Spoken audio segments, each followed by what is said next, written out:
आज नवरात्र उपवास का 5वां दिन समाप्त हो गया। मैं समझता हूं कि अब किसी को उपवास संबंधी कोई समस्या नहीं महसूस हो रही होगी। हालांकि कल छठा दिन है, कल भी कोई समस्या नहीं आएगी। समस्या थोड़ी बहुत जो आती है वो 7वां दिन होता है। चिकित्सा जगत में 7 की संख्या बड़ा महत्व रखती है। नवरात्र भी जो देखेंगे तो ये हिंदी महीने से चैत्र, वैशाख, जेठ, आषाढ़, श्रावण, भाद्रपद और आश्विन मास, ये 7वां महीना होता है। डॉक्टर का पर्चा भी जो बनता है 7, 14, 21 और 28 दिन का बनता है। तो कोई अगर उभाड़ आता भी है तो 7वें दिन आता है। अब मस्ती से कल तक आप एंजॉय कर सकते हैं, कहीं कोई उभाड़ नहीं आना है। जो आ चुका है वो आ चुका, कहीं कोई कमजोरी नहीं, कहीं कुछ नहीं। हल्कापन जरूर महसूस होगा। अब हल्केपन को बहुत से लोग जो हैं कमजोरी मान लेते हैं। दोनों समय स्नान, दोनों समय ध्यान और दोनों समय एनिमा। वमन क्रिया 5 दिन हो गई है। कल अगर किसी को अस्थमा है, किसी को सर्दी की समस्या है, तो आप वमन क्रिया आगे जारी रख सकते हैं 11 दिन तक। परंतु बाकी लोगों को नॉर्मल में अगर कोई तकलीफ नहीं है तो फिर ऐसी सर्दी जुकाम आदि की नहीं है तो वमन क्रिया की जरूरत नहीं है। अगर किसी को एसिडिटी का उभाड़ हो, हालांकि वो आना नहीं है, अब 5 दिन बीत गए हैं, फिर भी अगर कभी किसी को लगे तो कर सकते हैं। बाकी अगर किसी को सर्दी, वैसे तो 5 दिन में खत्म हो जाती है। अगर पहले दिन से उपवास कर रहे हैं तो 5 दिन में सर्दी नहीं रह जाती है। परंतु अगर किसी को अस्थमा है तो जरूर अभी वो लोग 7 दिन तो कर ही डालें, और आगे हफ्ते में 1 दिन, आगे भी वो 2-3 महीने जरूर वमन क्रिया कर डालें।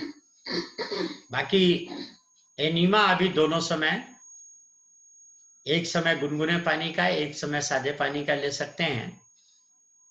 और जो दर्द वाले रोगी हैं वो लोग गुनगुने पानी का ही अभी लेंगे। स्नान ताजे पानी से ही होना चाहिए, ध्यान रखिए। गर्म पानी का स्नान ताजगी स्फूर्ति नहीं देगा, क्योंकि गर्म पानी का स्नान बॉडी में एसिड बढ़ाता है। अगर कहीं पर ज्यादा ठंड हो, कोई हिमाचल, शिमला की तरफ से कोई हो, तो अगर गर्म से आप नहाते हैं तो बाद में 1 मग्गा 2 मग्गा ठंडा पानी जरूर डाल लें और उसके बाद अच्छी तरह से रगड़ करके देह पोंछ लीजिए। एंड जो है कभी भी गर्म से नहीं करना चाहिए। जब भी गर्म ठंडी सिकाई भी करते हैं तो गर्म के बाद ठंडी पर ही एंड होती है, याद रखिएगा। तो अगर स्नान दोनों समय होगा तो बिल्कुल कमजोरी नहीं महसूस होगी, ताजगी होगी। थोड़ी लंबी गहरी सांस का जरूर होना चाहिए, क्योंकि नवरात्र इस समय जब उपवास चल रहा है तो ऑक्सीजन थोड़ी बॉडी ज्यादा डिमांड करता है। हालांकि गीता में भगवान कृष्ण ने भी लिखा है, श्वासोश्वास समम कृत्वा। सामान्य रूटीन में भी आदमी को श्वास और प्रश्वास को सम माने बराबर, जितनी देर में सांस ली जा रही है उतनी देर में ही सांस निकल रही है कि नहीं, ये विशेष ध्यान रखेंगे। एक खास बात आज आ रहा था विचार बार बार की, देख रहा हूं जितने भी प्रश्न हैं प्रायः सब लोग शरीर से संबंधित प्रश्न ही पूछ रहे हैं। खाने पीने से संबंधित, एनीमा और बीमारी से ही संबंधित याद रखिएगा, मानस योग साधना के 3 पार्ट हैं। एक है तप, एक है सेवा, एक है सुमिरन। तप 33% है, सेवा 34 और सुमिरन 33। 100% का पेपर तो आप करें ही करें अगर पास होना चाहते हैं तो,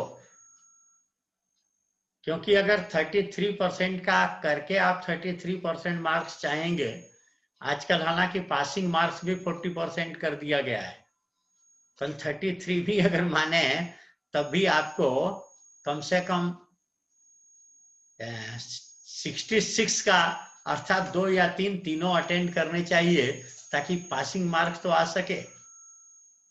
चलिए, खैर बातें होती रहेंगी हमारी आपकी।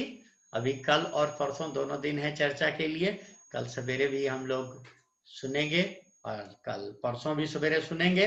आइए हम लोग प्रश्नोत्तर की ओर बढ़ते हैं। जो भी प्रश्न आपने भेजे हैं उन प्रश्नों के उत्तर हम लोग यहाँ पर कोशिश करते हैं कि समझें और जीवन में प्रयोग करें। आइए, धन्यवाद जी। आप सभी लोगों का इस प्रश्नोत्तर सत्र में एक बार फिर से स्वागत है। आइए प्रश्नों की ओर बढ़ते हैं और सबसे पहले मैं सवाल ले रही हूँ। नमस्कार, मेरा नाम मानसी गौदाना है। मेरी उम्र 25 साल है और मैं जूनागढ़ गुजरात से बोल रही हूँ। डॉक्टर अंकल के लेक्चर में हमने उनको कहते अक्सर सुना है कि सेवा में विनय और विवेक बहुत जरूरी है। कृपया इसको विस्तार से समझाकर हमको मार्गदर्शित करें कि सेवा में विनय और विवेक कैसे जरूरी है। मानसी बहन, सेवा में 3 चीजें हम लोग कहा करते हैं, मात्रा, प्राथमिकता और भावना। याद रखिए, मात्रा, प्राथमिकता और भावना, सेवा में 3 चीजें बहुत जरूरी हैं। चर्चा हालांकि इस पर विस्तार से हो चुकी है कि 10 इंद्रियों से अगर हम सुख चाहते हैं तो 10 का 1,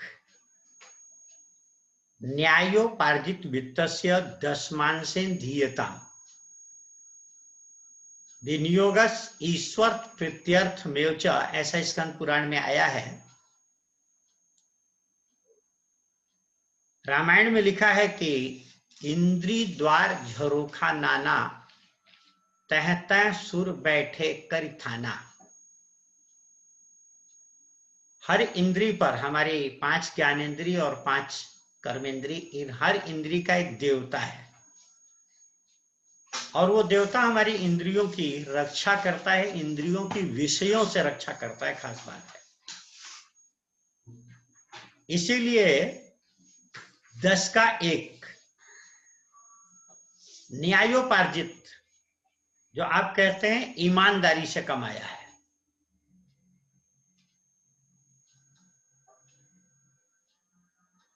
आयुर्वेद में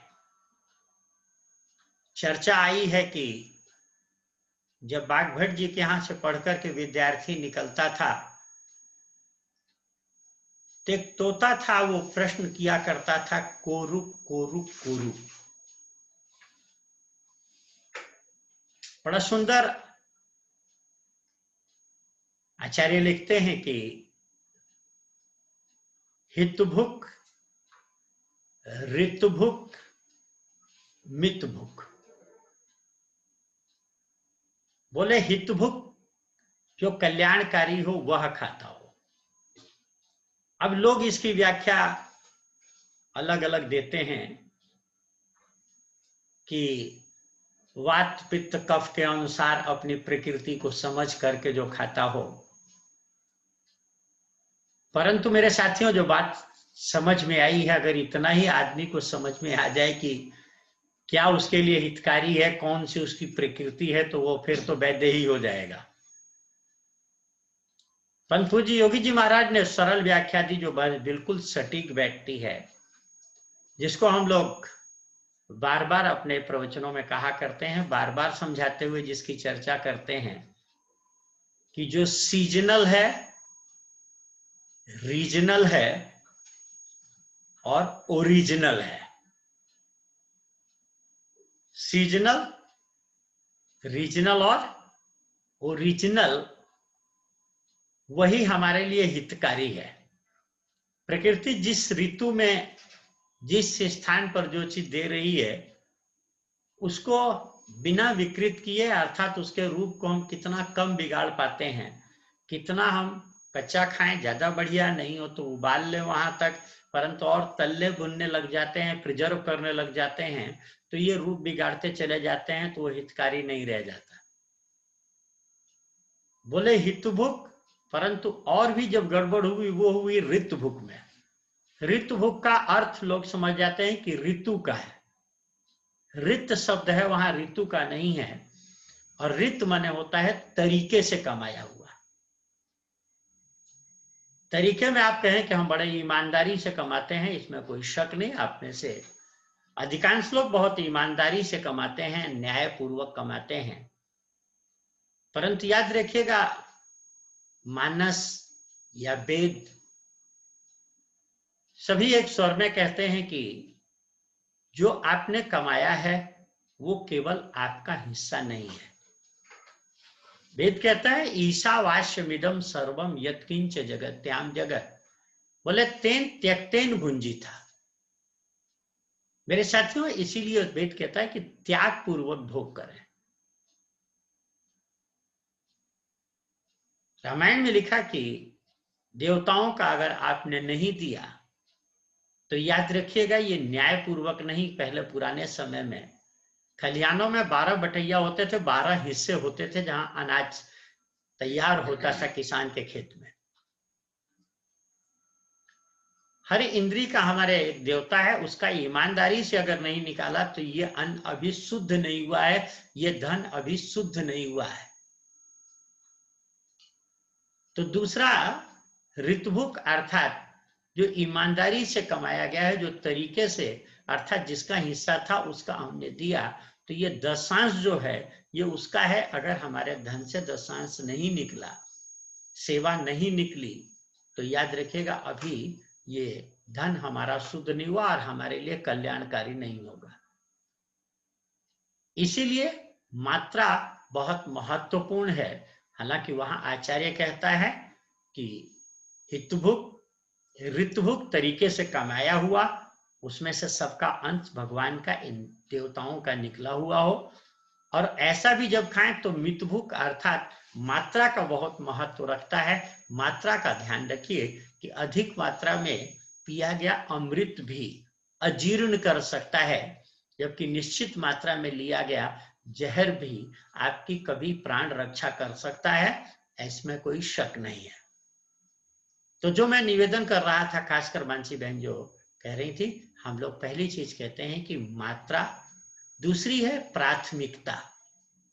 ईमानदारी से जब आए तो प्राथमिकता में पहले भगवान का निकलेगा और बाद में हम उपयोग करेंगे, क्योंकि जब निकल जाएगा तो प्रसाद बन जाएगा।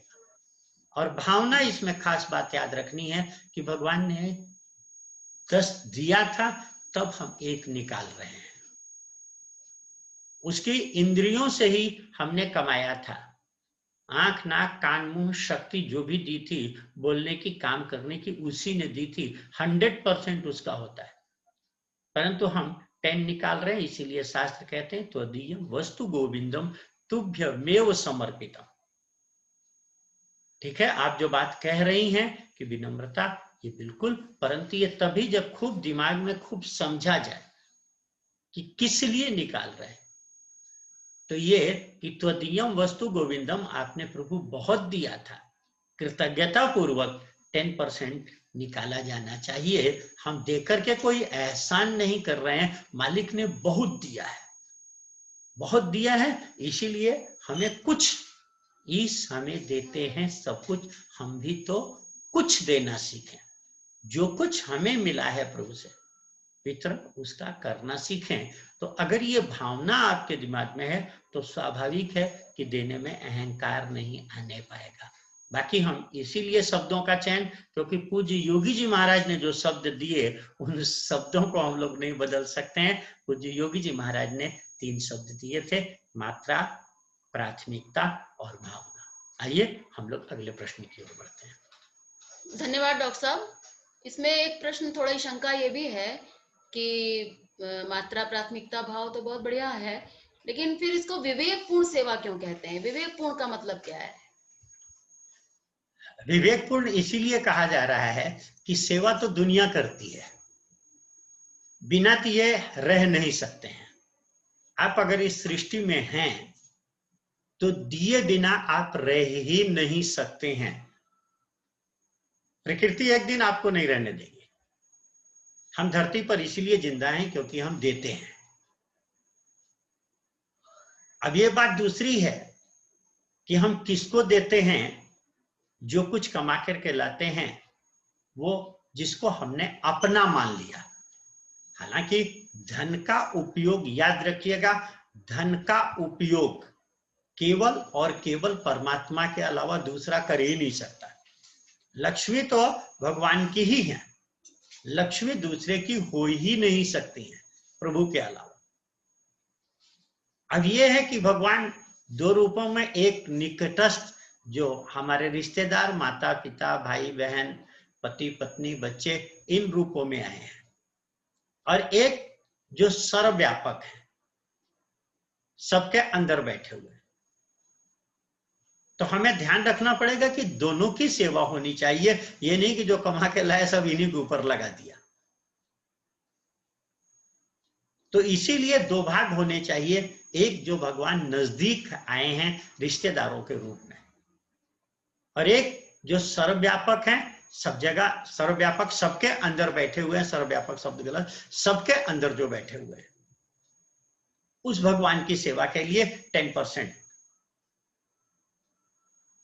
तो जो मैं निवेदन खासकर इसमें कर रहा था, अब इसमें भी हम लोग, मैंने पहले कहा कि दिए बिना तो रह ही नहीं सकते, क्योंकि ये प्रकृति किसी को रहने नहीं देगी। हम कार्बन डाइऑक्साइड छोड़ते हैं, इसीलिए ऑक्सीजन लेते हैं। अगर एक कार्बन डाइऑक्साइड हम नहीं छोड़ेंगे तो कभी हम ऑक्सीजन नहीं ले पाएंगे। अगर हम मलमूत्र का विसर्जन नहीं करेंगे तो हम कभी भी ना खाना खा सकते हैं, ना पानी पी सकते हैं। हम सुखों को तभी भोग रहे हैं जब हम कुछ देते हैं तो हमें कुछ मिलता है।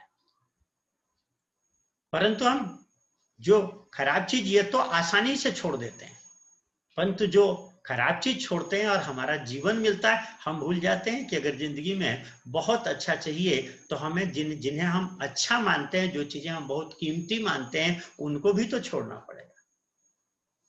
तो धन, भोजन, वस्त्र, समय और योग्यता, जो 5 चीजें हमें परमात्मा से मिली हैं, याद रखिएगा, धन, भोजन, वस्त्र, समय और योग्यता, यही 5 चीजें हैं जिनसे हर आदमी को सुख मिल रहा। तो इसका एक निश्चित भाग, तो धन का 10अंश, क्योंकि 10 इंद्रियों से सुख होगा।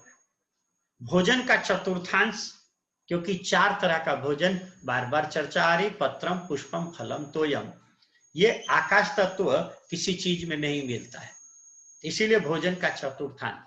समय का 10वां, समय का 24वां, 24 घंटे में 1 घंटा। जो योग्यता आपको भगवान ने दी है, डॉक्टर, इंजीनियर, वकील जो बनाया है, उससे सेवा करनी है जरूरी 1 घंटा। वस्त्र से भी 10वां, पहले पुराने से ही शुरू करें, बाद में नए से भी। जब अपने लिए 2000 का खरीदें तो 200 रुपए का भगवान के लिए भी एक, भले हम तौलिया ही खरीद लें, भले हम रुमाल ही खरीद लें, भले हम कोई भी चीज के खरीद करके भगवान के नाते सेवा कर सकते हैं। तो ये विवेक जरूरी है। अगर सेवा में विवेक नहीं होगा तो फिर हम सही इसको डिस्ट्रीब्यूशन नहीं कर पाएंगे। देते समय हम नहीं समझ पाएंगे कि हम क्या कर रहे हैं, और क्रिया का साधना से संबंध नहीं है। आज समय नहीं है इस पर कि मैं ज्यादा डिटेल करूं। ये हम लोगों का प्रश्नोत्तर सब बहुत प्रश्न है, परंतु कभी मौका लगा तो इस विषय में चर्चा। आप लोग विशेष रूप से, एक किताब है सेवा का सिद्धांत, सेवा का सिद्धांत पूज्य योग अखिलेश जी महाराज द्वारा लिखी बुक है। ये अंग्रेजी, हिंदी, गुजराती तीनों भाषाओं में, साइंस ऑफ गिविंग के नाम से ये अंग्रेजी में है, सेवानो सिद्धांत गुजराती में, और मराठी में भी इसका अनुवाद हो चुका। मराठी में भी ये किताब चौथी भाषा में भी छप चुकी है, तो मराठी व्यक्ति भी इस किताब को पढ़ सकते हैं। तो ये किताब जरूर पढ़ें, इसमें विस्तार से इसकी चर्चा सेवा की दी गई है। बाकी मानसी बहन ने जो कहा था, विवेक जब रहेगा, जब आप भावना को आपकी बढ़ाएंगे तो स्वाभाविक है देते समय कृतज्ञता का भाव होगा कि मालिक ने बहुत दिया है, हम बहुत थोड़ा दे रहे हैं। धन्यवाद मानसी बहन। धन्यवाद डॉक्टर साहब, बड़े विस्तार से आपने इस विषय को लिया। अगला सवाल लेते हैं। मुंबई से राजीव शर्मा जी का प्रश्न है। प्रणाम शास्त्री जी और श्यामा देवी, मैं राजीव शर्मा मुंबई से। प्रायकर हम जब 16 घंटे का उपवास करते हैं तो हम उसे ग्रीन जूस या कोई फ्रूट जूस से हम ब्रेक करते हैं, पर जब हम नवरात्रि कर रहे हैं तो हम दोनों समय गर्म पानी ले रहे हैं, गर्म पानी, अदरक, शहद, नींबू। तो ये मुझे गर्म पानी का क्या महत्व है, इसके बारे में जरा मार्गदर्शन कीजिए। धन्यवाद। देखिए, मैंने पहले दिन भी कहा था कि अदरक, शहद, नींबू, गर्म पानी दे रहे हैं। बाकी मैंने कहा था कि जो लोग चाहें तो ठंडे पानी में भी शहद मिला करके ले सकते हैं, जो लोग चाहें वो जूस पर भी फास्ट कर सकते हैं, और जो लोग चाहें वो मौसमी आदि भी ले सकते हैं, जूसी फ्रूट पर भी कर सकते हैं। जो लोग पहली बार कर रहे हैं, अगर न रहा जाए तो मैंने कहा था कि वो लोग सलाद और फल ले सकते हैं। अब रही जो मैंने बार बार जोर दिया, आश्रम में भी हम लोग अदरक, शहद, पानी देते हैं, तो मैंने निवेदन किया था कि गर्म पानी क्लींसिंग, सफाई बढ़िया करता है। ताजा पानी टोन अप करता है, गर्म पानी सफाई बढ़िया करता है। दूसरा कि शहद योगवाही है, शहद अपने में औषध नहीं है, योगवाही है, जिसमें मिलाया जाता है उसके गुणों को बढ़ा देता है। अगर ये ताजे पानी में मिलाएंगे तो टर्न अप करेगा। आप देखेंगे कि एकदम ताजे पानी में शहद मिला के खाली पिएंगे तो ऐसा लगेगा कि आनंद आ गया, कभी धूप में चल करके आए हों और ताजा पानी पिए तो बहुत बढ़िया लगेगा। गर्म पानी सफाई करेगा, इसमें कोई शक नहीं, पर ताजा पानी आपको शक्ति देता है ऐसा चिकित्सा में। हालांकि शक्ति तो अंदर से आती है, परंतु ताजे पानी से हमें चूंकि ऑक्सीजन मिलती है बहुत बढ़िया, और ताजा पानी जो है इस विषय में टर्न अप करने वाला है। गर्म पानी सफाई करने वाला है। तो आप गर्म पानी में जब शहद मिला करके पीते हैं तो ये मेद को, अर्थात मांस को थोड़ा कम करने वाला है। दूसरा, अंदर से कफ आदि को निकालने में सहयोगी है। मैंने पहले कहा गर्म पानी सफाई बढ़िया करता है, पसीना आदि निकालने में सहयोग करता है, ब्लड सर्कुलेशन बढ़िया करता है। तो ये शहद योगवाही होने से इसके गुणों को और बढ़ा देगा। फिर अभी कोरोना काल है, सभी जानते हैं कि इस समय खासकर ठंडा पानी ठीक नहीं है। पीछे हमने भी बड़ा फ्रिज आदि का पानी पिया तो थोड़ा हमें भी उसका परिणाम अच्छा नहीं रहा शरीर पर। तो इस समय खासकर कोरोना काल है तो गर्म पानी पीने की सभी डॉक्टर आदि सलाह देते हैं। तो इससे क्या होता है कि गले में कफ आदि है तो वो आसानी से निकल जाता है और बढ़िया आपका शरीर में कोई समस्या नहीं पैदा करता, खिचखिच आदि भी नहीं पैदा करता है, खराश आदि भी नहीं किसी तरह की आती है। तीसरी बात यह है कि गर्म पानी में आप जब नींबू मिलाते हैं तो नींबू भी शोधक है, गर्म पानी भी शोधक है। अदरक खासकर आप गर्म पानी में मिला देते हैं। अदरक भी मैंने बताया था कि त्रिदोष नाशक है, तो ये गर्म पानी में मिलने के बाद एक संजीवनी का काम करते हैं कि अब पसीना भी खूब बढ़िया लाते हैं। मैंने कहा था कि जिनकी बीपी की समस्या है ये ब्लड सर्कुलेशन बढ़िया करते हैं गर्म पानी, तो बीपी वालों के लिए भी बहुत बढ़िया ये रहता है। और एक कुछ चूंकि उपवास काल में थोड़ा सा गरम गरम मिलता है तो ऐसा लगता है कि गर्मी अंदर से आ गई, क्योंकि मौसम भी बदल रहा है खासकर, और उपवास में थोड़ा सा अनइजीनेस फील होती है। तो गर्म पानी ब्लड सर्कुलेशन को भी बढ़िया रखता है। और इस समय बदलते हुए मौसम में चाहे ये नवरात्र हो और चाहे हमारा चैत्री नवरात्र हो, वासंती नवरात्र हो, दोनों में ऋतु परिवर्तन हो रही होती है। तो ऋतु परिवर्तन के समय वैसे भी विकार ज्यादा उभार लेते हैं, नेचर अंदर से तेजी से सफाई कर रही होती है। तो गर्म पानी इसीलिए हम लोग नवरात्रों में प्रयोग कराते हैं। बाकी जो बिल्कुल स्वस्थ हैं, अगर कोई समस्या नहीं आ रही है तो ताजे पानी में भी लिया जा सकता है। इसके साथ में ही इनका एक और छोटा सा प्रश्न है, वो भी लेती हूँ मैं। नमस्ते शास्त्री जी, मैं राजीव शर्मा मुंबई से। हमें अगर एकादशी का उपवास निर्जला करना है तो उसके लिए 1-2 दिन पहले से क्या तैयारी करनी चाहिए और अगले दिन उसको कैसे ब्रेक करना चाहिए? धन्यवाद। देखिए, मैंने आपसे कहा था कि रैशनल विधि है।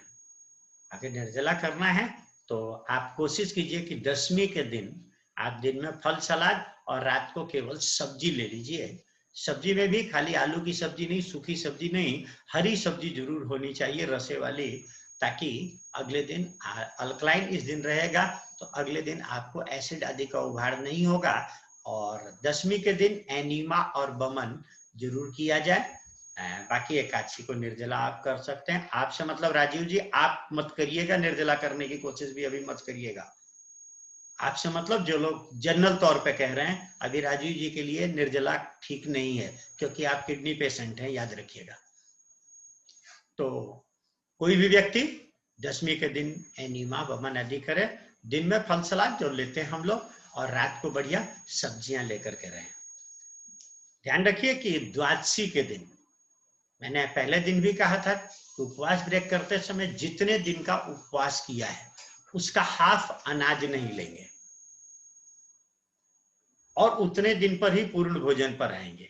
तो चूंकि एक दिन का ही उपवास किया गया है तो अगले दिन सवेरे गरम गरम सब्जियों का सूप, गरम गरम शब्द मैं इसलिए कह रहा हूं कि जूस से बढ़िया ब्रेकिंग ठीक नहीं रहती है। अर्नाल्ड हिरिट ने अपनी किताब में लिखा है रैशनल फास्टिंग में, उसने बहुत बढ़िया इस चैप्टर को उठाया है। और अर्नाल्ड हिरिट लिखता है कि जो लोग कच्चे से ब्रेक करते हैं उनमें थोड़ा रिस्क आने के चांसेस रहते हैं। पूज्य योगी जी महाराज भी बार बार इस बात को कहा करते थे, कच्चे में एक उभार ज्यादा होते हैं, तेजी से क्लिनसिंग सफाई तेज हो जाती है। तो जूस से अगर ब्रेक करते हैं तो जूस कभी कभी तेज सफाई कर सकता है। तो तेज सफाई करेगा तो कौन सा विकार पड़ा है और कौन सा उभार लेगा ये नहीं कहा जा सकता। इसीलिए जब उपवास ब्रेक करेंगे तो कोशिश करें कि गरम सब्जियों के सूप से किया जाए। तो गरम सब्जियों का सूप सफाई तो करेगा परंतु बहुत तेज नहीं करेगा, आसानी से मल को निकाल सकता है। आज समय नहीं, कभी मौका लगा तो चर्चा करेंगे कि हम लोगों ने इस पर बहुत ज्यादा अपने शरीर पर प्रयोग किया, अपने साधकों पर। खासकर एक नर्मदा परिक्रमा में हमारे को भी तेज उभार आया था और हमें ये लग रहा था कि शायद ये यात्रा पूरी करने के बाद और अंतिम दिन तक जब हमने सूप और सब्जी बनाई लोगों के लिए तो ऐसा लगा कि इसके बाद मुझे चेकअप कराना पड़ेगा कि आखिर क्या कारण है, मैं खुद ही नहीं समझ पा रहा था। इतना तेज उभार आया था, 3 दिन से मेरे को उभार था। यात्रा तो मैंने की थी परंतु जब मैंने सूप और सब्जी लिया, जैसा कि मैंने पढ़ा था, सूप सब्जी लेने के बाद कहाँ गई समस्या कुछ भी नहीं मालूम था। अगले दिन मुझे मुंबई के लिए निकलना था, मुझे लग रहा था कि कहीं ये ब्रेक न करना पड़े, पर सूप सब्जी लेने के बाद बिल्कुल मालूम ही नहीं पड़ा कि और वो दिन है, दिन है आज, कई साल इस बात को बीत गए परंतु वो उभार फिर नहीं आया। तो देखा है कि कई बार जो साधकों को उभार हो रहा होता है वो भी कम हो जाता है गर्म पीने से, और उभार वैसे भी कोई नहीं आता, मल आसानी से निकल जाता है। तो इसीलिए हम लोग कोशिश करते हैं कि जो भी उपवास ब्रेक कराया जाए वो सब्जियों के सूप से। तो एकादशी को अगर निर्जला किया है तो द्वादशी को सवेरे सूप लीजिए 10-11 बजे, दोपहर में सलाद फल लीजिए आराम से, कोई समस्या नहीं है। और रात को बस अच्छा है कि वैसे तो लेने को सिद्धांत के अनुसार पूरा खाना ले सकते हैं परंतु बेटर है कि सब्जी ज्यादा अनाज कम लिया जाए। बाकी एक दिन का उपवास है तो रात को अनाज लिया जा सकता है, कोई समस्या नहीं है इसमें। धन्यवाद। अगला सवाल जो मैं लेने जा रही हूँ, 1 मिनट में और कह दूं कि ध्यान रखिएगा कि एकादशी को भी एनिमा जरूर लेंगे। बमन तो नहीं करेंगे क्योंकि निर्जला आप कर रहे हैं, पर द्वादशी को एनिमा और बमन दोनों जरूर कर दें, क्योंकि कफ आदि का उभार है या पित्तादि का, तो आसानी से निकल सकेगा। धन्यवाद डॉक्टर साहब। अगला जो सवाल है वो मुझे बड़ा महत्वपूर्ण लग रहा है। हालांकि एक प्रश्न आया था 2 दिन पहले अहमदाबाद से आशा बहन का, जिन्होंने चर्चा की थी कि उनकी बेटी को फिशर हो गया था, कहीं एनिमा लेने से तो नहीं हो गया। लेकिन अगले दिन उन्होंने जो सवाल भेजा है वो बड़ा महत्वपूर्ण है। ऐसा सुनने में आ रहा है कि गुजरात में कुछ स्थानों पर लोग बहुत ज्यादा पानी का और बहुत ज्यादा बार एनिमा का प्रयोग कर रहे हैं। इसके संबंध में इन्होंने बड़ी अच्छी बात कही है। मैं चाहती हूँ कि आप लोग भी इसको एक बार फिर से सुने और समझें, ताकि कोई भ्रांति न रहे। मैं प्रश्न ले रही हूँ। प्रणाम डॉक्टर साहब। प्रणाम दीदी जी। मैं अहमदाबाद से आशा बात कर रही हूँ।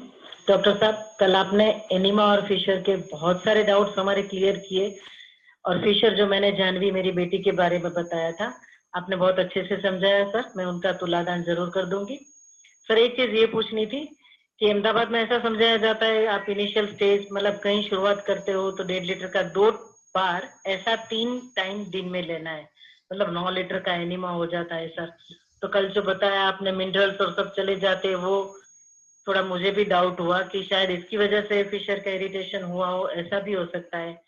तो सर, मैं भी TSS 10 साल से फॉलो करती हूँ, लेकिन मेरा B12 रहता है कम, 160 170, जो कि मतलब मिनिमम लेवल पे है। तो मुझे भी ऐसा लगता है, मैं भी 1.5 लीटर का 2 ऐसा करके एनिमा लेती हूँ। तो सर, हमें आपने समझाया उसी हिसाब से तो 250 या 500 ml पानी का ही लेना चाहिए ना। आप थोड़ा इस पे प्रकाश दे। धन्यवाद। देखिए बहन जी, दूसरा कोई क्या करता है इस पर हम कभी भी जोर नहीं देते हैं, क्योंकि हो सकता है उसके पास अपनी कोई साइंस हो, कोई उसने पढ़ा हो, और क्या उसके पास साइंस है मैं नहीं कह सकता हूं। मैं तो आपसे वो बात कहता हूं जो मेरी समझ में आई है, जो मैंने आचार्यों से सुना है, जो मैंने पढ़ा है, जो मैंने प्रयोग किया है। मैं कभी भी दूसरा क्या कह रहा है, वो क्या है, गलत है कि सही है, देखिए ये तो वही ज्यादा बढ़िया बता सकता है उसके पीछे क्या विज्ञान है। हमने आपको जो आचार्यों ने कहा एनीमे के विषय में, ये विस्तार से चर्चा की थी, और आज मैं उसको फिर से विस्तार से चर्चा नहीं करूंगा क्योंकि उसमें समय बहुत जाता है। अब आपका जो दूसरा प्रश्न है कि मिनरल्स की या B12 की डिफिशियंसी, तो देखिए ये फिर बहम निकाल दीजिए दिमाग में कि आपने एनिमा लिया था इसीलिए आपको B12 की डिफिशियंसी हो गई। B12 की डिफिशियंसी आज 60 से 70% लोगों में निकलेगी। दूसरा, मिनरल्स की भी डिफिशियंसी निकलेगी। आज हमारी दिनचर्या ऐसी हो गई है कि धूप हमारे सर पर से गायब हो गई है। बहुत से लोग तो धूप जानते ही नहीं कि होती क्या है। एसी घर से निकले, एसी कार में बैठे, ऑफिस पहुंच गए, ऑफिस में भी एसी बंद। कई बार हम लोगों को भी जब कैंपों में होते हैं 7 दिन के, तो हम लोगों को 7-7 दिन धूप देखने को नहीं मिलती है। और मैंने बार बार निवेदन किया था कि अगर सूर्य की किरण में नहीं जाएंगे तो विटामिन डी हमारी बॉडी में नहीं आने पाएगी। सूर्य किरण ही विटामिन डी का सबसे सरल और सबसे निःशुल्क स्रोत है। जितना विटामिन डी हमारी बॉडी में बढ़ जाएगा, उतना मिनरल्स का चूषण बहुत आसानी से होगा। अगर शरीर शुद्ध होता चला गया, याद रखिएगा, अगर शरीर शुद्ध होता चला गया, मैंने आपको डॉक्टर वाकर का कोलन चार्ट दिखाया था। डॉक्टर वाकर लिखता है कि अगर हमारी आंतों में मल जमा रहा, अगर ये आंतों की ये कंडीशन बनी, तो इसमें से मिनरल्स का चूषण नहीं हो पाएगा। क्योंकि ये बड़ी आंत हमारी 2 काम करती है। एक तो जो हम खाना खाते हैं, इसके मिनरल्स का चूषण करती है, कौन सा मिनरल कहां से चूसा जाता है, ये इसने नंबर लिखे, यहां इनके नाम लिखे।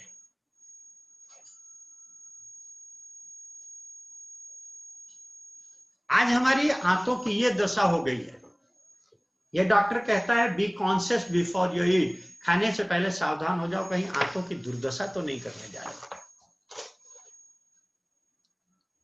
आंतों की सफाई, मैंने कहा कि एनीमा केवल रेक्टम को वॉश करना। रेक्टम इसलिए मैंने शब्द कहा था कि रेक्टम में इसी का नाम मलाशय है। मलाशय ऊपर का भाग नहीं है, जो मलाशय में आ गया इसको निकल जाना चाहिए।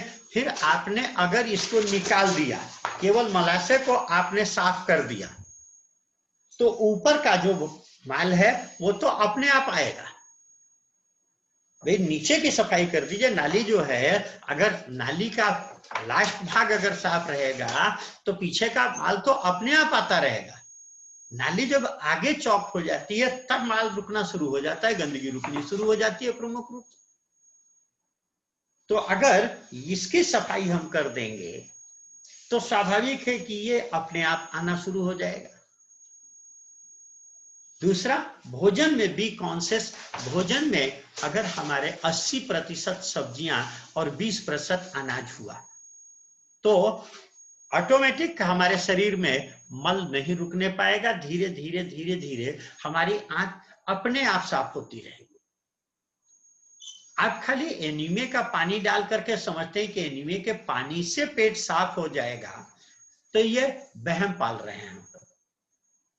क्योंकि सफाई करने वाली तो जीवनी शक्ति है।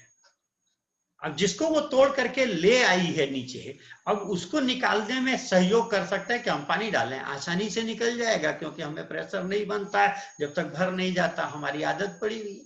और भर करके अगर खा लिया तो जीवनी शक्ति सफाई नहीं करेगी। तो इसीलिए थोड़ा इसको ध्यान रखना पड़ेगा।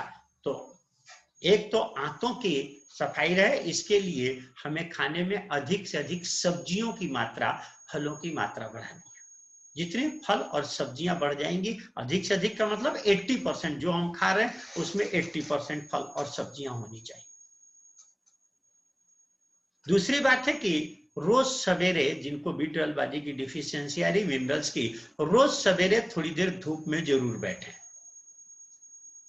स्नान से पहले मैंने कहा था कि थोड़ा मालिश कर सके तो और बढ़िया रहेगा। आयुर्वेद शास्त्र कहता है घृतात् सत्गुणम तैलम मर्दने न तु भक्षण। खाने में नहीं, लगाने में। 100 ग्राम घी का खाना और 1 ग्राम तेल का लगाना दोनों बराबर है। दूसरा, जिन लोगों को B12 की डिफिशियंसी आ रही है वो लोग ध्यान रखें कि खाने में अंकुरित अनाज, स्प्राउटेड, जरूर लें। हम लोगों ने बहुत प्रयोग किए हैं और 21 दिन अगर कहीं आप अपक्व आहार कर देते हैं, दोनों समय अंकुरित अनाज, सलाद, फल, चटनी, थोड़ा उसमें दही भी अगर प्रयोग करें तो और बढ़िया रहेगा। तो आप देखेंगे कि 21 दिन में B12 में चमत्कारिक असर देखा जा सकता है। खासकर उसके साथ हरी चटनी में जरूर लिखता हूं। हरी चटनी में धनिया, पुदीना, पालक, मूली का पत्ता, कढ़ी पत्ता, इसमें थोड़ा मूंगफली दाना डालिए, थोड़ा सा दही डालिए या नींबू डालिए और नमक डालिए। मिर्च प्रयोग करते हो तो मिर्च हरी डालिए, बढ़िया चटनी बनाइए। चटनी पर्याप्त मात्रा में होनी चाहिए। चाटने के लिए नहीं, कटोरा भर करके चटनी होनी चाहिए। धनिये में विटामिन बी काफी मात्रा में है। पत्तियों में हर तरह के विटामिन आपको मिलेंगे। तो हम लोगों ने बहुत प्रयोग किए हैं अगर ये जाता है। और इसमें एक 2 अंजीर, 10 मुनक्के, 30 किशमिश, 5 बादाम, 1 अखरोट। मैं पहले भी बता चुका हूं, 2 अंजीर, 10 मुनक्का, 30 किशमिश, 5 बादाम, 1 अखरोट। बादाम और अखरोट को अलग भिगोइएगा, अंजीर, मुनक्का, किशमिश को अलग भिगोइएगा, क्योंकि अंजीर, मुनक्का, किशमिश अल्कलाइन है, उसका पानी भी यूज किया जाएगा। जबकि बादाम और अखरोट एसिडिक है, इसका पानी उपयोग में नहीं लिया जाएगा। आप इसको साथ में लीजिए, B12 भी आपका चमत्कारिक रूप से बढ़ेगा। और इसके साथ एक और जो कोलेस्ट्रॉल होते हैं, कोलेस्ट्रॉल में भी बैड कोलेस्ट्रॉल लोगों के बढ़ रहे हैं, जबकि बढ़िया कोलेस्ट्रॉल जो HDL है प्रायः लोगों के शरीर में ये कम है, खून में बहुत कम निकलता है प्रायः लोगों के। तो HDL बढ़ाने के लिए ये बहुत बढ़िया है। एक डॉक्टर एडल्फ जस्ट है, एडल्फ जस्ट लिखता है कि आकाश में उड़ने वाला पक्षी कभी इसको मानसिक संतुलन बिगड़ते नहीं देखेंगे, दूर तक जाता है, लौट के अपने घोंसले में आता है। इसका बॉडी संतुलन नहीं बिगड़ता है, कभी आपस में टकराता नहीं है। बुढ़ापे तक भी, मरते समय तक भी ये नहीं कि उड़ता हुआ पक्षी आपस में टकरा जाए। ठीक है, लड़ता है वो बात दूसरी है, पर टकराता नहीं है आपस में। उसका बॉडी संतुलन, माइंड संतुलन बहुत बढ़िया है, उसमें भी B12 की डिफिशियंसी नहीं। बोले खाता क्या है कि दूर दूर तक उड़ के जाता है, खेतों में उतरता है और दाने चुन करके खा जाता है, बीज खाता है। बोले हमारे खाने में कुछ सीड्स का प्रयोग जरूर होना चाहिए, बीजों का प्रयोग जरूर होना चाहिए। इसके लिए अंकुरित अनाज सबसे बढ़िया, अगर एफोर्ड कर सकते हो तो अंजीर, मुनक्का, किशमिश, बादाम, अखरोट भी मैंने कहा कि कुछ ड्राई फ्रूट्स भी भिगो करके लिए जाएं। आप देखेंगे कि ये B12 आदि की समस्या बिल्कुल खत्म हो जाएगी, कभी भी नहीं आएगी। अब जहां तक फिशर की बात है, तो फिशर मैंने बार बार कहा था कि एनिमा लेने से बिल्कुल नहीं हो सकता, ये दिमाग से बिल्कुल वहम निकाल दीजिए। जिसने बताया आपने कोई गलत नहीं बताया। एनीमिया से कभी भी फिशर की समस्या नहीं आ सकती। फिशर की समस्या हमेशा जब कब्ज बिगड़ती है तब आती है। फिशर की समस्या कभी भी एनीमिया से नहीं आती है। मैंने बार बार कहा कि हम लोगों को बचपन से एनीमिया दिया गया, क्योंकि अब घर में एनीमिया हो रहा है, सभी लोग कर रहे हैं, तो हम लोगों के यहाँ तो पैदा होते ही एनीमिया शुरू हो जाता है। हमें तो याद है 8-10 साल के थे तब तो, बल्कि पहली क्लास में पढ़ा करते थे, शायद 5 साल 6 साल के रहे होंगे, तब से एनीमिया तब जबरदस्ती दिया जाता था, जरा सा भी होता था, बाद में खुद लेते रहे 10 साल के हुए तब से, अर्थात 43 साल से ऊपर हो गया, 43 साल हो गया सब एनीमिया लेते हुए, कम से कम कह रहा हूं, जो मुझे याद है अपने आप ले रहे हैं जब से। आज तक तो कभी कोई समस्या आई नहीं, और अपने रोगियों को भी कम से कम 36 साल से तो दे ही रहा हूं, 34 साल से किसी को भी ये समस्या नहीं आई। तो ये कब्ज का बिगड़ना होता है। इसका कारण जब कब्ज बिगड़ती है तो उस स्थिति में पाइल्स आती है। पहले कॉन्स्टिपेशन वालों को हमेशा पाइल्स आती है। पाइल्स का जब रूप बिगड़ता है तब फिशर आने के चांस रहते हैं, फिस्टुला होने के चांस रहते हैं। धीरे धीरे ये खत्म हो जाएगा। जैसे जैसे पेट साफ होना शुरू होगा ये समस्या अपने आप खत्म होगी। और फिर मैंने बताया था कि थोड़ा गणेश क्रिया करा दीजिए, नारियल तेल कपूर मिला करके कैथेटर में खूब बढ़िया और लगाइए। आप देखेंगे कि एनीमिया में भी कोई समस्या नहीं आएगी और धीरे धीरे ये भी खत्म होगा। हरी पत्तियों का जूस दीजिए, आप दिमाग से वहम निकालिए। और फिर एक और बात कही जाती है कि अगर 3 लीटर का एनीमा नहीं लिया होता, 2 लीटर का एनीमा नहीं लिया होता, तो आज 250 ग्राम पानी का एनीमा आपको सुनने को नहीं मिलता। इसीलिए जो हो गया उसको थैंक्स और आगे की बात करिए, पिछली बातों को दिमाग से निकालिए। धन्यवाद आशा बहन। धन्यवाद डॉक्टर साहब। अगला सवाल है नित्या जी का, चेन्नई से। नमस्ते गोपाल भैया, श्यामा दीदी। मेरा ये प्रश्न है, मैं नित्या बोल रही हूँ चेन्नई से। जब हम उपवास को समाप्त करेंगे 24 सैटरडे को, तो उस दिन आपने बताया था कि हमें पहले खाना खिला के दूसरों को फिर जो भी है हमारा उपवास तोड़ना है सूप से। तो मेरा क्वेश्चन ये है कि खाना खिलाने के बजाय क्या हम तुलादान भी कर सकते हैं, या हम तुलादान करें या ना करें, खाना जरूर खिलाना है? ये जरा प्लीज ये शंका है मेरे मन में, जरा प्लीज इसको क्लियर कीजिए। Thank you so much. जय श्री कृष्णा। देखिए, तुलादान का नारायण सेवा से कोई दो शब्द हैं, एक तुलादान अलग शब्द है और मैंने कहा था ये नारायण सेवा है। जो बचे सो बटे है, तो दोनों का आपस में कोई संबंध नहीं। तुलादान आपको जब मौका लगे तो अपना कराते रहिएगा। खासकर हम लोग कहते हैं कि घर में हर व्यक्ति का, अगर आप अफोर्ड कर सकते हो तो घर में हर व्यक्ति का उसके जन्मदिन पर तुलादान अवश्य करा देना चाहिए। तुलादान में वजन से 1 किलो ज्यादा कोई अनाज, एक जोड़ी पहना हुआ कपड़ा, अंडर गारमेंट्स नहीं होता है, बाकी फुल कपड़ा होता है जो पहना हुआ होता है। पहना हुआ इसमें इसलिए दिया जाता है कि पहले तुलादान में किलो बाट तो होता नहीं था, तो रोगी को या जिसका तुलादान कराया जाता था तराजू पर बिठाया जाता था, दूसरी तरफ अनाज रखा जाता था। अनाज थोड़ा गिरता हुआ, इसलिए अब हम कहते हैं 1 किलो अधिक। दूसरा, जो वस्त्र उसने पहने होते थे वो वस्त्र भी दिए जाते थे। आज कई जगह लोग वस्त्र नहीं लेते हैं, ब्राह्मण या तुलादान वाले कहते हैं कि नहीं साहब पुराना नहीं लेंगे, ये गलत। वो लोग नहीं जानते हैं कि तुलादान में हमेशा पहना हुआ ही दिया जाता है, बिना पहना हुआ नहीं दिया जाता है। क्योंकि इसमें दो बातें हैं। जब हम नया देते हैं तो एक तो हमें नया देने में अहंकार होता है, पुराना देने में हमारे अंदर दीनता होती है। दूसरा, नए को हम अपना नहीं कहते हैं, मेरा नहीं कहते हैं। पुराने कपड़े को एक बार भी पहन लिया तो हम अपना कहने लग जाते हैं, तो अपने से देना है। और उसके साथ दान है तो दक्षिणा भी देनी है। रही नारायण सेवा, ये अलग है, जो बचे सो बटे। मैंने फिर बार बार कहा था कि ये नहीं कि आप जितना चाहे आप करते रहेंगे, नारायण सेवा में भी विवेक जरूरी है। और ये है कि जो बचे, आपने जो नहीं खाया, इसका जो 8 दिन में आपका बचा है उसकी नारायण सेवा होगी। तुलादान की स्वाभाविक है राशि अलग अलग हो सकती है, परंतु नारायण सेवा की भी ये राशि उसके ढंग से निकलेगी कि जो नहीं खाया सुबह दोपहर शाम, वो जो बचा वो निकालना है, हमें उसका पहले वितरण करना है। और वो भी अन्न में कोई चीज ऐसा खास जो आपको अच्छी लगती है वो बना करके और वितरण करना है। चाहे लड्डू खरीद लीजिए, चाहे मठरी खरीद लीजिए, चाहे वो गांठिया और फाफड़ा, गुजराती लोग होते हैं जलेबी फाफड़ा गांठिया, ये भी कर सकते हैं आप, कोई समस्या की बात नहीं है, ऐसा किया जा सकता है। आइए अगला प्रश्न। धन्यवाद। अगला सवाल है हैदराबाद से।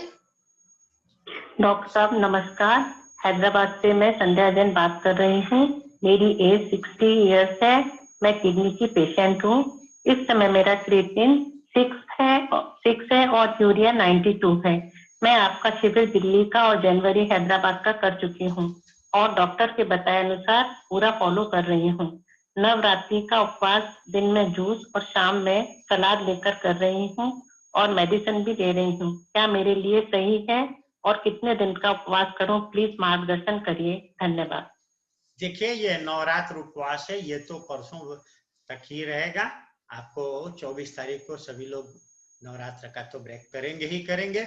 इसके बाद अगला आपको किस स्थिति पे रहना है, कैसे करना है, इसके लिए संवाद और संपर्क रखिए। क्योंकि आपने अगस्त महीने में दिल्ली का कैंप हुआ था, जनवरी में हैदराबाद का कैंप हुआ था और हैदराबाद के कैंप से आज तक संपर्क नहीं किया। जबकि साधना में संपर्क और संवाद, मैंने बार बार कहा कि संपर्क और संवाद। अब समझिए क्रिएटिनिन आपका इतना ज्यादा है और जनवरी से आज तक 10 महीने में आपने संपर्क नहीं किया। डॉक्टरी के नाते भी ये ठीक नहीं है और साधना के नाते तो बिल्कुल ही ठीक नहीं है। तो संवाद और संपर्क होना चाहिए। कायदे में तो आपको उपवास से पहले भी चर्चा करनी चाहिए थी, तो बहुत बढ़िया रहता कि इस उपवास काल में आपको हम काफी ज्यादा परिवर्तन दिखाने में समर्थ हो सकते थे। क्योंकि बाकी दिनों में आदमी उपवास नहीं करता है, हम कच्चे पे रहने को या और कहते हैं तो ढंग से नहीं करता है कहीं ना कहीं, क्योंकि घर में खाना बन रहा होता है आदमी की। तो खैर कोई बात नहीं, जो हो गया उसके लिए कोई बात नहीं। 25 तारीख को या 26 तारीख को आप हमसे संपर्क करेंगी, 24 तारीख को ब्रेक करेंगी। अभी इसके बाद 25-26 में आप बात करेंगी क्या पोजीशन है, क्रिएटिनिन और सीबीसी आदि के सब टेस्ट करा करके, और तब हम आगे चर्चा करेंगे कि आगे कैसे करना है आपको आहार प्रणाली और कैसे साधना में आगे बढ़ना है। अगला सवाल है जिसमें उन्होंने अपना नाम नहीं लिखा है, लेकिन इनका प्रश्न है कि शुद्ध शहद की पहचान कैसे की जा सकती है कि शहद शुद्ध है या नहीं। देखिए भाई, आज शुद्ध शहद की जो भी पहचाने लोग बताते थे वो सभी नकली शहद पे ज्यादा खरी उतरती हैं, शुद्ध शहद पे खरी नहीं उतर पाती हैं। हमने अपने हाथ से खुद शहद तोड़ा और नकली शहद भी जो मैंने खरीदा तो उसने कहा कि देखिए साहब ये नकली शहद है, ये असली शहद है, आप जो चाहे प्रयोग कर लीजिए। लोगों ने कहा कि कुत्ते को खिला के देखिए साहब, कुत्ते को भी खिला के देखा, वो असली शहद चटाचट चाट गया साहब। हम तो रख करके कमरे में नहाने चले गए तो पीछे देखा आकर के कुत्ता चाट रहा था। लोगों ने कहा मक्खी डुबो करके, बहुत से प्रयोग। तो आज कोई भी आप कहें कि पहचान तो क्या, शहद तो छोड़िए, किसी चीज की पहचान है ही नहीं कि सही पहचान हम कह सकें कि इसकी। हाँ, लैब में टेस्ट कराया जा सकता है, परंतु लैब में भी भारी समस्या आ रही है, क्योंकि भारी समस्या ये आ रही है कि आज फूलों पर इतना ज्यादा पेस्टिसाइड, इतने ज्यादा विषैली औषधियों का छिड़काव हो रहा है कि जो नेक्टर, उससे मधुमक्खी जो उससे नेक्टर लेती है शहद बनाने के लिए, बड़ी खास बात है कि इसीलिए जितने भी शहद हैं वो सब फेल हो रहे हैं, क्योंकि सब में वो मात्रा पाई जा रही है पॉइजन की, सब में वो जहर पाया जा रहा है। अब वो तो भले उन्होंने नहीं मिलाया, परंतु पाया तो जाएगा ही जाएगा, क्योंकि मधुमक्खी ने तो वहीं से लिया है। अब फूलों पे छिड़काव हो रहा है, क्या करें साहब। तो आज के समय में बहन मैं क्षमा चाहता हूँ, सॉरी, जिसने भी ये लिखा है मैं क्षमा चाहता हूँ कि मैं नहीं बता सकता हूँ कि क्या शुद्ध पहचान है, क्योंकि मैंने जितनी जानते थे और बहुत प्रयोग करके देखा है। यहाँ भी आश्रम में नवरात्रों में हम लोगों के 8-9 क्विंटल शहद लग जाता है, क्योंकि उपवास काल में, और हम लोग मंगाते हैं, तो बहुत प्रयोग करके देखा, हम नहीं सफल हुए। इसलिए मैं क्षमा चाहता हूँ कि इस प्रश्न का उत्तर नहीं दे पा रहा हूँ। अगला प्रश्न है राजकोट से कमल वलेरा जी का। ये जानना चाहते हैं कि मैं पिछले 3 महीने से साधना कर रहा हूँ, सवेरे 6 घंटे का उपवास, उसके बाद दिन में ग्रीन जूस और मौसम के फल, शाम को 7 बजे के आसपास भोजन लेता हूँ।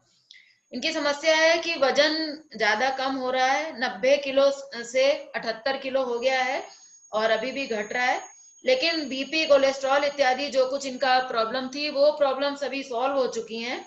तो इनका मेन प्रश्न ये है कि जब से साधना में ये आए हैं तब से केवल बाजरा और ज्वार की ही रोटी लेते हैं, गेहूं इन्होंने बिल्कुल बंद कर रखा है।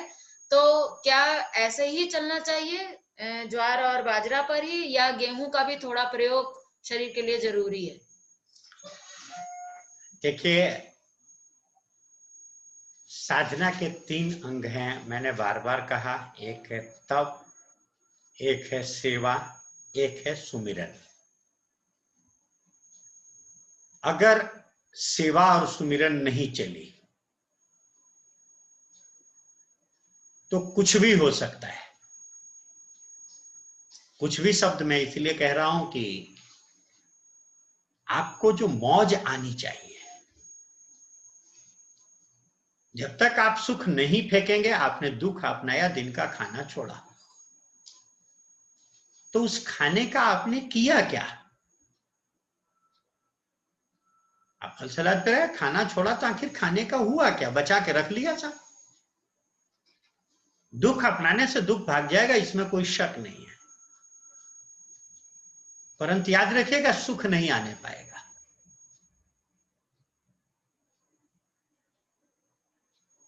किसान गेहूं फेंकता है तो गेहूं पाता है, धान फेंकता है तो धान पाता है, और कुछ नहीं फेंकेगा तो ऐसा नहीं कि कुछ नहीं आएगा।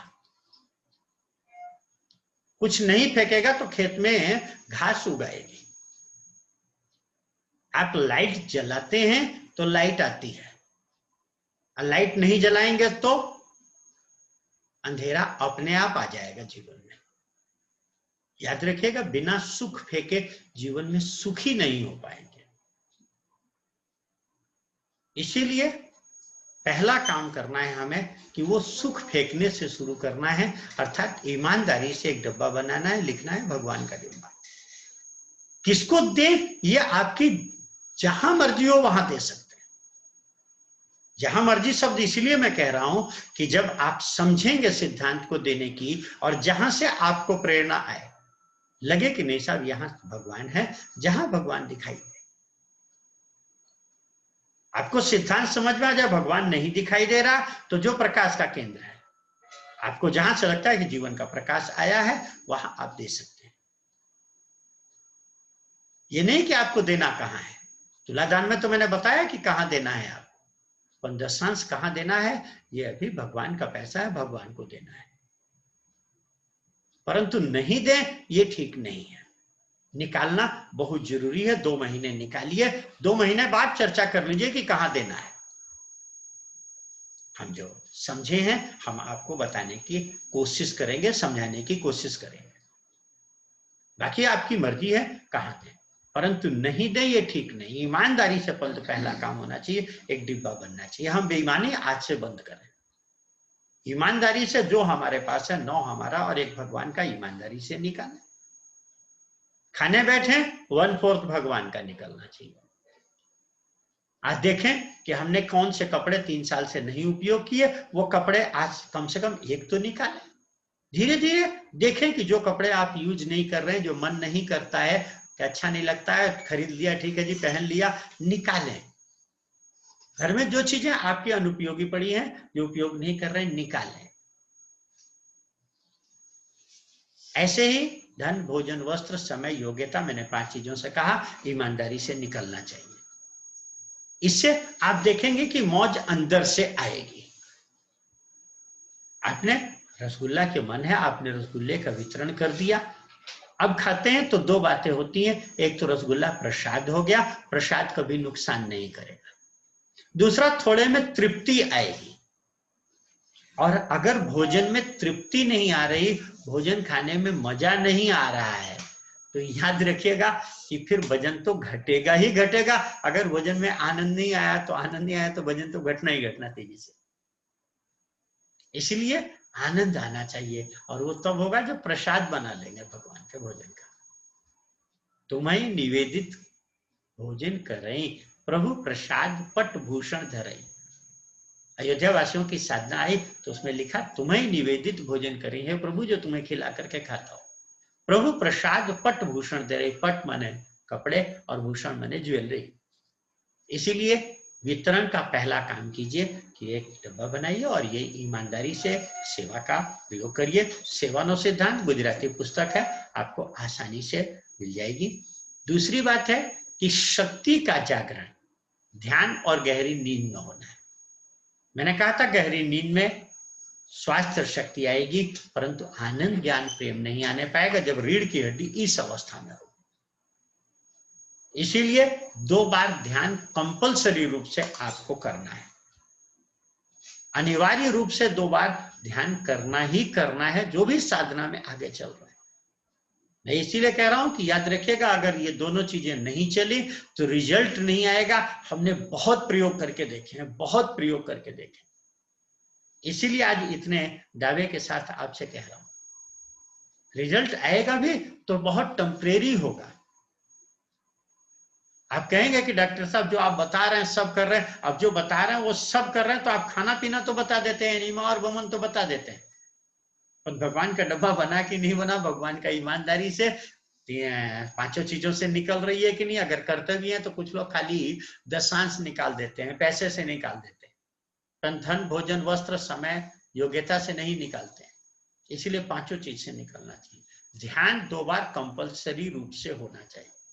बाकी थोड़ा मैंने बताया कि थोड़ा मालिश कीजिए, धूप में बैठिए।